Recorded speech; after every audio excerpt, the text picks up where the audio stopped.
இந்த வின்டர் சீசனுக்கு பார்த்தீங்கன்னா கோல்டு காஃப் தும்மல் அதிகமாக இருந்துக்கிட்டே இருக்கும் இல்லையா? பசங்களுக்கு, பெரியவங்களுக்கு, வயசானவங்களுக்கு எல்லாத்துக்குமே இருக்கும்.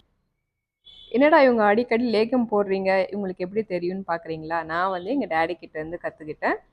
ஸோ அவங்க வந்து சில இது ஆயுர்வேதிக்லாம் அவங்களுக்கு தெரியும்.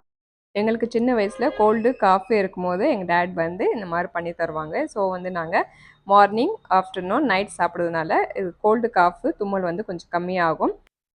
வின்டர் சீசன் ஸ்டார்ட் ஆகிடுச்சு, மழை கூட இந்த வாட்டி ரொம்ப இருக்குது. ஸோ பார்த்தீங்கன்னா பசங்களுக்கு எனக்குலாம் கொஞ்சம் கோல்டு காஃபு இந்த மாதிரி இருக்குது. ஸோ இந்த லேகியம் செஞ்சு சாப்பிட்டதுல எங்களுக்கு கொஞ்சம் கம்மியாகிட்டே வருது. ஸோ உங்களுக்கு கொஞ்சம் ஷேர் பண்ணலான்றதுக்காக உங்களுக்கு காமிக்கிறேன். நீங்கள் செஞ்சு சாப்பிட்டீங்கன்னா உங்களுக்கு தெரியும் ரிசல்ட் எப்படி இருக்குன்ட்டு. இப்போ இதுக்கு தேவையான இன்க்ரீடியன்ஸ் பார்க்கலாமா? Ashwagandha powder 1 spoon, ginger powder 1 spoon, அதிமதுரம் பவுடர் 1 ஸ்பூன், பட்டை powder 1 spoon, amla powder 1 spoon, ஜாதிக்காய் பவுடர் 1/2 ஸ்பூன், மிளகு பவுடர் 1/2 ஸ்பூன், மஞ்சத்தூள் ஒரு 1/2 ஸ்பூன், லவங்கம் ஒரு 1/2 ஸ்பூன். ஹனி வந்து நம்ம பவுடருக்கு தகுந்த மாதிரி நம்ம மிக்ஸ் பண்ணிக்கிட்டோம்னாக்கா கரெக்டாக இருக்கும். கைப்படாமல் இருந்துச்சுன்னா 20 டேஸ்க்கு மேலேயே இருக்கும், நம்ம ஸ்டோரேஜ் பண்ணி வச்சுக்கலாம். கண்டிப்பாக ட்ரை பண்ணி பாருங்கள், 3 டைம்ஸ் கொடுத்து பாருங்கள், நல்ல ஒரு ரிசல்ட் இருக்கும். நம்ம சேனலை சப்ஸ்கிரைப் பண்ணாதவங்க சப்ஸ்கிரைப் பண்ணிக்கோங்க, பெல் ஐக்கானை கிளிக் பண்ணிக்கோங்க. அப்போ தான் என்னோடய நோட்டிஃபிகேஷன் உங்களுக்கு வந்துக்கிட்டே இருக்கும். பிசிஓஎஸ் லேகியம் வந்து நீங்கள் யார்கிட்ட கற்றுக்கிட்டீங்கன்னு கேட்டாங்க.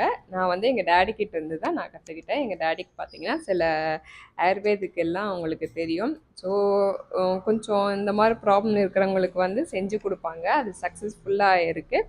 ஸோ அதுதான் நான் உங்ககிட்ட நான் ஷேர் பண்ணியிருக்கேன். எப்போவுமே நம்ம பேரண்ட்ஸ்க்கு என்ன தெரியுமோ நம்ம அது கற்றுக்கிட்டோம்னா 4 பேருக்கு நம்ம ஹெல்ப் பண்ணுறதுக்கு ரொம்ப யூஸ்ஃபுல்லாக இருக்கும். நான் எங்கள் டேடி கிட்டேருந்து கற்றுக்கிட்டேன், அதனால தானே உங்களுக்கு நான் ஷேர் பண்ண முடியுது, உங்களுக்கு பண்ணி காமிக்க முடியுது.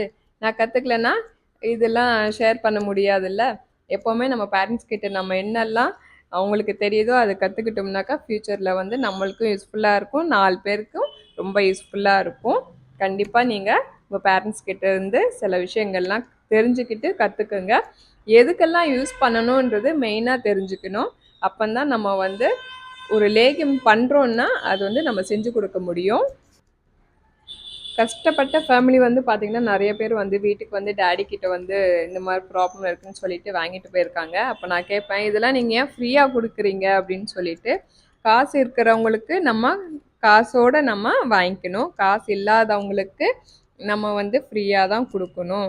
ஏன்னா அவங்கனால வாங்க முடியாதுன்ட்டு தானே நம்மக்கிட்ட வந்து கேட்குறாங்க. ஸோ அது வந்து நம்ம மறக்கக்கூடாது, முடிஞ்ச அளவுக்கு நம்ம அவங்களுக்கு ஹெல்ப் பண்ணணும் அப்படின்ட்டு சொல்லுவாங்க.